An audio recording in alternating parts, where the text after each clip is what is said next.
Good morning friends. তো happy Holi, সবাইকে হোলির শুভেচ্ছা জানাচ্ছি।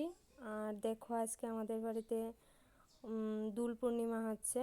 তো দুলে আবির দিচ্ছে আমার ছেলে, আমিও একটু হেল্প করছি ওর সঙ্গে। ওইদিকে ঠাকুর ঘরেও পুজো দিয়ে আসলাম, এদিকে পায়েস টায়েস বানিয়ে নিলাম, পায়েস খিচুড়ি গেট। তো তা দিয়ে আমাদের আজকে দোল পূর্ণিমা সম্পূর্ণ হবে। প্রত্যেক বছরই আমরা খিচুড়ি পায়েস করে ঠাকুরকে ভোগ লাগাই, তো আজকেও লাগাবো। তো এদিকে আমার ছেলেও আমাদের সঙ্গে হেল্প করছে। এই যে রাধাকৃষ্ণ এসে বসে গেল তার স্থানে।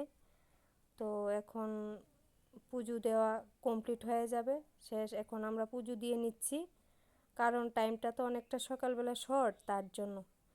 তো এখন পুজো দেওয়া হয়ে গেল, তো আমরা এখন পুজো কমপ্লিট করে নিলাম।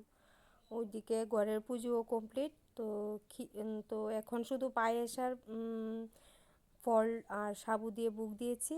একটু পরে এই যে এখন শাশুড়ি মা খিচুড়ি নিয়ে আসলো, খিচুড়ি দিয়েও ভোগ দিয়ে দিলাম, ঘরেও দিলাম বাইরেও দিলাম। আর বাকি আরটা এখন ও করে নিচ্ছে, কারণ ওই সময় পুজোর সময় টাইমটা কম ছিল, তার জন্য শুধু দুলে আবির দিয়ে করে নিয়েছে। তো তোমরাও পাশে থাকবে, রং খেলবে।